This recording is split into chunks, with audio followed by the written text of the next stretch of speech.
नमस्कार, स्वागत है आप सभी का। एएनएम 9212 भर्ती में बात करेंगे। सबसे पहले यहाँ पर प्रोविज़नल की बहनें आप ध्यानपूर्वक सुन लीजिए। आप लोगों की डीबी की नोटिस बहुत जल्द आने वाली है और अभी भी अगर कुछ बहनें ऐसी रह गई हों जिन्होंने अपने डॉक्यूमेंट्स में क्या कमी है अगर आपने पता ना किया हो, तो प्लीज़ आप जितनी भी जल्दी हो सके आप अपने डॉक्यूमेंट्स में कमियाँ पता कर लीजिए किसी भी वर्किंग डे में जा कर के।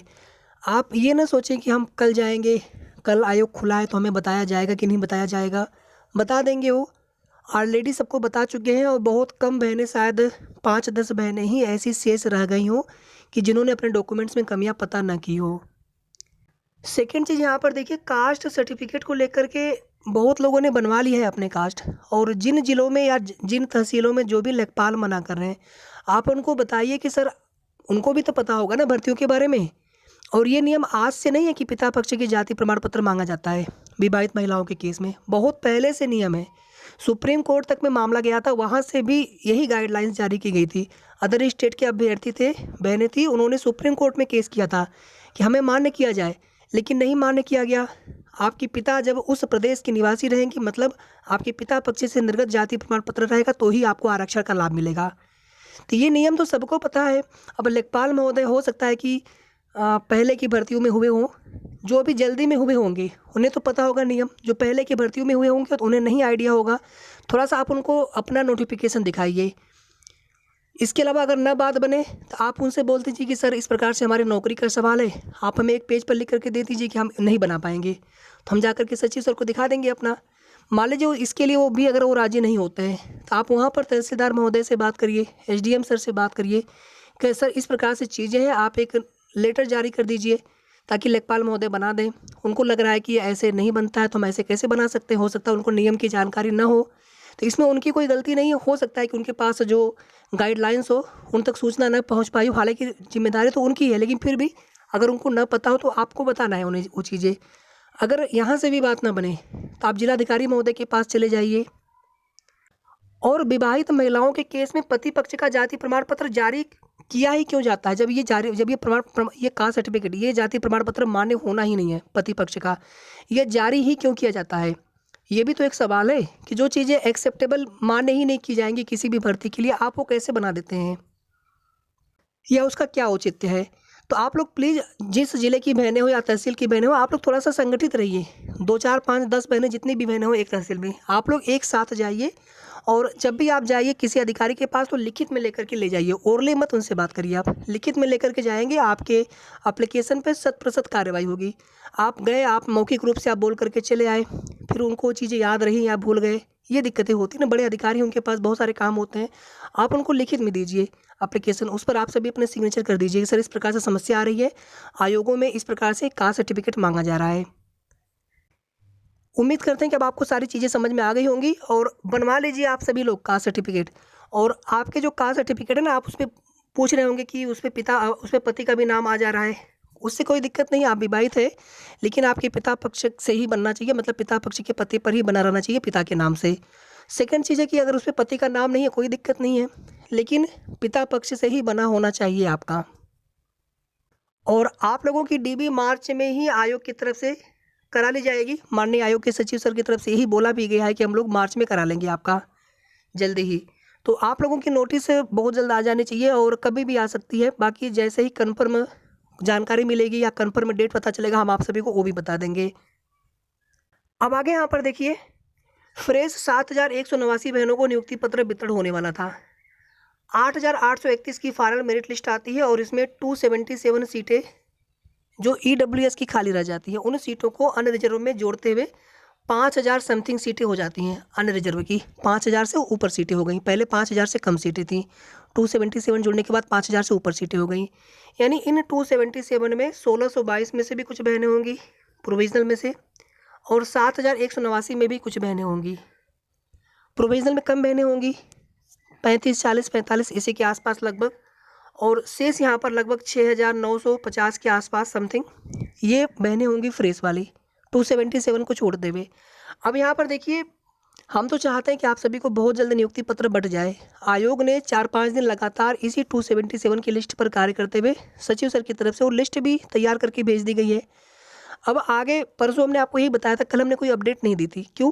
परसों हमने आपको बताया था कि 1 से 2 दिन का समय दीजिए आप लोग, शासन का जैसा भी निर्देश होगा उसी के अनुसार आगे की प्रक्रिया बहुत जल्द शुरू हो सकती है। कल कोई भी जानकारी प्राप्त नहीं हो सकी थी, इसलिए हमने आपको कोई भी अपडेट नहीं दी थी। जब जानकारी होगी तो आप सभी को पूछने की आवश्यकता नहीं पड़ेगी, हम अपने से आपको अपडेट देंगे। तो अभी यहाँ पर देखिए, अगर हमने 7,189 बहनों को नियुक्ति पत्र वितरण हो जाए, अगर हमने ऐसा बोला हो, उससे आप लोग नाराज़ होंगे, हमें ऐसी उम्मीद नहीं थी। क्योंकि 277 बहनें जो भी अभी हैं, हालांकि आप उसमें कुछ लोगों का तर्क है कि ये सीटें नहीं जुड़नी चाहिए थी, या ये सीटें अगर न जुड़ती तो आपका सिलेक्शन नहीं होता, मतलब आप मान लीजिए कि आपका सिलेक्शन नहीं हुआ था। तो ये सब चीज़ें देखिए हम नहीं कर पाएंगे, ना ही ऐसा कुछ भी हम सोच पाएंगे। यहाँ पर आप सभी का हो जाए अच्छा है। हालांकि जो बहनें कोर्ट में गई हुई हैं वो EWS कैटेगरी की हैं, और वे चाहती हैं कि हमारी सीटें जो जिन पर हमारा सिलेक्शन हो सकता था, हमारे प्रमाण पत्र के आधार पर उन सीटों पर हमें सिलेक्शन दिया जाए। और माननीय सर्वोच्च न्यायालय की तरफ से जो भी सीटें रिक्त रह गई थी उन सभी सीटों को होल्ड करने का आदेश है। लेकिन यहाँ पर सिलेक्शन किसी का नहीं रुकना है। ये सीटें नियमानुसार भले ही जोड़ी गई हों, लेकिन सर्वोच्च न्यायालय में जब कोई केस जाता है, कोर्ट प्रकरण में कोई भी चीज़ें होती हैं, उसमें किसी को नहीं पता कि वहाँ पर क्या हो सकता है, सब कुछ अनिश्चित होता है। तो आप यहाँ पर ऐसा न सोचें कि हम 277 की वजह से हम ये चाहते हैं कि आप सबका भी नियुक्ति पत्र वितरण रुका रहे, ऐसा हम नहीं चाहते हैं। आप सबका हो जाए, एक बार नियुक्ति पत्र वितरण की प्रक्रिया शुरू हो जाए, ये चाहते हैं। और ये चीज़ें हम पहले दिन से आप सभी से कह रहे हैं। और अभी जितनी जल्दी आयोग की तरफ से लिस्ट बना करके भेज दिया गया है, सभी अन्य भर्तियों पर काम रोकते हुए इसी 277 पर कार्य करते हुए। यूपीट्रिपलएस में बहुत सारी भर्तियां ऐसी हैं जहां पर 100 सीटें 50 सीटें भी नहीं होती हैं, ऐसे भी कुछ भर्तियां हुई हैं। तो 277 सीटें एक भर्ती के बराबर सीट हो गया लगभग ये। तो ये लिस्ट विभाग को जल्दी भेजा जाना कहीं ना कहीं इस तरफ संकेत है कि शेष बहनों को, लगभग 6,950 फ्रेश बहनों को जल्द नियुक्ति पत्र वितरण की डेट घोषित करते हुए आप सभी को जल्द नियुक्ति पत्र वितरण करवाए जा सकते हैं। इसके पहले ये जो लिस्ट है 277 की, ये माननीय सर्वोच्च न्यायालय में ये लगा दिया जाएगा कि सर ये लिस्ट हमने तैयार कर ली है, जो आपके कोर्ट के आदेशानुसार हमें जिन लिस्ट पर या जिन सीटों पर नियुक्ति पत्र वितरण नहीं करना था, बाकी के लिए उसमें नियुक्ति पत्र वितरण पे कोई रोक नहीं है, बाकी को तो कर सकते हैं। केवल 277 सीटों के लिए होल्ड रखने का आदेश है। ऐसा नहीं कि उस पर कोई रिजेक्ट किया गया हो, केवल होल्ड करने का आदेश है। और इन फ्यूचर अगर सरकार यहाँ पर ऐसा हलफनामा लगाए या फिर निवेदन भी है माननीय मुख्यमंत्री जी से कि अगर वहाँ पर कुछ सीटें, अगर उन बहनों के फेवर में फैसला आता है जो याची हैं कोर्ट में, सुप्रीम कोर्ट में, तो उतनी सीटें उन बहनों को भी दे दी जाए। बाकी 270 क्योंकि सरकार के पास सीटों की कमी नहीं है। अब यहाँ पर फाइनल मेरिट लिस्ट आने के बाद आप स्वयं से विचार करिए कि फाइनल मेरिट लिस्ट बन चुकी है। अब अगर यहाँ पर मान लीजिए 1 मिनट के लिए कि अभी 277 पर नियुक्ति प्रक्रिया संभव नहीं हो पा रही है, और आयोग की तरफ से केवल और केवल 277 की जो लिस्ट है वो बना करके दे दी गई है। ये लिस्ट जिलेवार होंगी, ये विभाग की तरफ से पता किया जाएगा, उनकी तरफ से ये डाटा एकत्रित किया जाएगा कि किस जिले में कितनी बहनें होंगी 277 में जिनका नियुक्ति पत्र अभी होल्ड करना है। लेकिन आप ये सोचिए कि आगे कोर्ट में सुनवाई होगी, आगे उसमें जो कुछ भी डिसीजन आए, लेकिन अभी ये बहनें कहीं ना कहीं इनके नंबर कितने होंगे, 50 प्लस ही होंगे। चाहे 50.25 नंबर आपके हों, 50.50 हो, 50.75 हो, और ये बहुत मेरिट कम नहीं रहेगी। अगर आपको ऐसा लगता है कि 50.25 में ही सब लोग आ जाएंगे 277, इतना भी नहीं लग रहा है आसान चीज़ें। और 51 तक भी ये मेरिट जा सकता है, क्योंकि 277 में कुछ बहनें प्रोविजनल में भी तो हैं, कुछ बाकी की बहनें फ्रेश में होंगी। तो यानी फिर ये हाई नंबर वाली बहनें जो है यहाँ पर, अगर इनको मान लीजिए 1 मिनट के लिए, देखिए किसी को पता नहीं है सर्वोच्च न्यायालय में अंतिम आदेश क्या आने वाला है, लेकिन मान लीजिए 1 मिनट के लिए जिस तरह से अभी बातें चल रही हैं, तो 277 सीटों को मान लिया जाए कि आपका सिलेक्शन किन सीटों पर हुआ था। अगर वो सीटें नहीं जुड़ती तो आपका सिलेक्शन कैसे होता? तो आपका सिलेक्शन ऐसे होता कि अपने कैटेगरी में होता। इसका ये आंसर है कि जिन बहनों को इन सीटों पर सिलेक्शन दिया गया है, अगर ये सीटें न जुड़ती 277, तो उन बहनों का सिलेक्शन फिर अपने कैटेगरी में हो जाता, चाहे ओबीसी की हो चाहे एससी की हो। ठीक है, ये कुल मिलाकर की चीज़ें जो आप लोग समझ नहीं पा रहे हैं, बस आप लोग थोड़े ही बिंदुओं पर सोच करके रह जाते हैं। देखिए मैं सबकी बात नहीं कर रहा हूँ, कुछ लोगों के लिए मैं कर रहा हूँ कि आप लोग बस थोड़े से ही पॉइंट में आप सोच करके रह जाते हैं कि बस इतना ऐसे हो जाना है। आप सारी चीज़ें, सभी पहलुओं पर आप नहीं सोच पा रहे हैं कि इसमें आगे कितनी दिक्कतें आने वाली हैं। हाई मेरिट की बहनें बाहर, कम मेरिट की बहनें सेलेक्ट, ये हो ही नहीं पाएगा। फिर वहाँ पर नई मेरिट बनानी पड़ जाएगी। अभी नई मेरिट तो बनी नहीं है, तो जितना चीज़ें आप लोग आसान समझ रहे हैं कि यहाँ पर तुरंत जो है 277 को छोड़ते हुए बाकी बहनों को तुरंत नियुक्ति पत्र वितरण करा दिया जाए। क्या सरकार को, आयोग को पता है कि सुप्रीम कोर्ट में अंतिम आदेश क्या आएगा? और मान लीजिए एक प्रतिशत के लिए, मान लीजिए, मैं तो ऐसा सोचना भी नहीं चाहता हूँ, बोलना बहुत दूर की बात है, कि मान लीजिए इन 277 सीटों पर नियुक्ति अगर नहीं हो पाई इन फ्यूचर, तो फिर उन बहनों को कैसे अपने कैटेगरी में वापस सेलेक्ट करेंगे? अगर यहाँ पर नियुक्ति पत्र बट गया तो मैं किसी के विरोध में नहीं हूँ, बस आपको तार्किक सही जानकारी देने का प्रयास करता हूँ। आपको अच्छा लगे ऐसा, ऐसे झूठ बोल करके हमें कुछ नहीं मिलना है, ना ऐसा झूठ हम बोल पाएंगे, ना कोई आपको ऐसी झूठी उम्मीद देना चाहते हैं। उम्मीद करते हैं आपको चीज़ें यहाँ पर समझ में आ गई होंगी कि 277 सीटों पर किसी का नहीं पता है कि इसमें क्या होने वाला है। इन फ्यूचर अगर इन बहनों को अपने कैटेगरी में शामिल करना पड़ गया तो कैसे करेंगे शामिल, जब यहाँ पर ऑलरेडी नियुक्ति पत्र बट जाएगा। इसीलिए हमने कहा था कि ये कोर्ट वाला मैटर फाइनल होने के बाद ही नियुक्ति पत्र वितरण होने की उम्मीद है। भले ही आयोग ने लिस्ट भेज दी हो, वो बात की बात है, उससे आप बिल्कुल ये अंदाज़ा नहीं लगा सकते हैं कि आप तो शेष बहनों को नियुक्ति पत्र वितरण होने जा रहा है।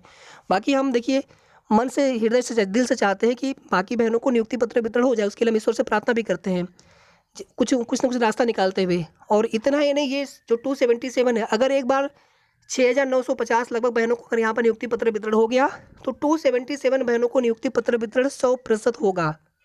आप ये याद रख सकते हैं हमारी बात कि हमने आपसे यहाँ पर क्या कहा है कि अगर यहाँ पर अभी कुछ बहनों को नियुक्ति पत्र वितरण हो गया तो जो 277 सीटें होल्ड रखी गई हैं उन बहनों को भी नियुक्ति पत्र वितरण 100% होगा।